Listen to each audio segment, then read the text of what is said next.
लोकसभा चुनाव और हाल ही में 13 सीटों पर उपचुनाव के नतीजों के बाद उत्तर प्रदेश सरकार में अंदरूनी कलह सामने आ रही है। लखनऊ से दिल्ली तक बैठकों का दौर लगातार जारी है। कार्य समिति की बैठक के बाद उप मुख्यमंत्री केशव प्रसाद मौर्य के अचानक दिल्ली जाने से प्रदेश का सियासी पारा चढ़ गया है। इन सब के बीच उत्तर प्रदेश के पूर्व मुख्यमंत्री और समाजवादी पार्टी के राष्ट्रीय अध्यक्ष Akhilesh Yadav social media x पर लगातार एक्टिव दिख रहे हैं। इस आपसी कलह के बीच समाजवादी पार्टी के राष्ट्रीय अध्यक्ष अखिलेश यादव ने एक्स पर पोस्ट करते हुए लिखा है, मॉनसून ऑफर 100 लाओ सरकार बनाओ, जिसके बाद से बीजेपी खेमे में थोड़ी बहुत हलचल होना लाजमी है। तो वही एक और एक्स पोस्ट में बिना किसी का नाम लिए उन्होंने लिखा है, लौट के बुद्धू घर को आए। साथ ही एक और पोस्ट में लिखा है, दिन पर दिन कमजोर होती भाजपा में टकराव और भटकाव का दौर शुरू हो गया है। भाजपा खेमों में बट गई है। भाजपा के एक नेता महोदय अपने ही शीर्ष नेतृत्व के दिए नारे को नकार रहे हैं। कोई मुख्यमंत्री जी कह रहे हैं कि बैकफुट पर जाने की जरूरत नहीं है, जो उछल कूद रहे हैं वो बैठा दिए जाएंगे। कोई कह रहा है संगठन सरकार से बड़ा है, तो कोई सहयोगी दल हार का कारण दिल्ली लखनऊ के नेतृत्व के ऊपर डाल रहा है। कोई वीडियो बनाकर बयान दे रहा है, कोई चिट्ठी लिख रहा है। भाजपा में एक दूसरे को कमतर दिखाने के लिए कठपुतली का खेल खेला जा रहा है। सबकी डोरी अलग अलग हाथों में है। भाजपा में पर्दे के पीछे की लड़ाई सरेआम हो गई है। इंजन ही नहीं, अब तो डिब्बे भी आपस में टकरा रहे हैं।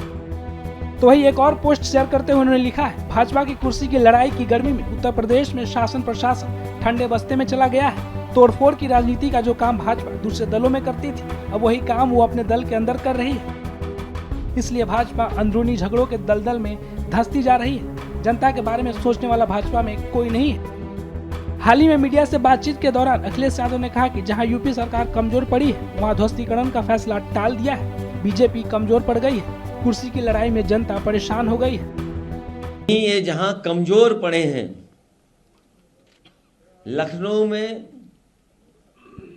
और सरकार में ये कमजोर पड़े हैं, इसलिए इन्होंने ध्वस्तीकरण का अपना फैसला टाला है कि भारतीय जनता पार्टी के लोग आपस में लड़कर के और कुर्सी की लड़ाई में पूरा एडमिनिस्ट्रेशन खत्म कर दिया है। जहां इन्हीं के विधायक, इन्हीं के लोग आरोप लगा रहे हैं कि भ्रष्टाचार चल रहा है। हम लोगों ने अखबारों में पढ़ा है कि मुख्यमंत्री खुद स्वीकार कर रहे हैं कि बड़े पैमाने पर दलाली चल रही है।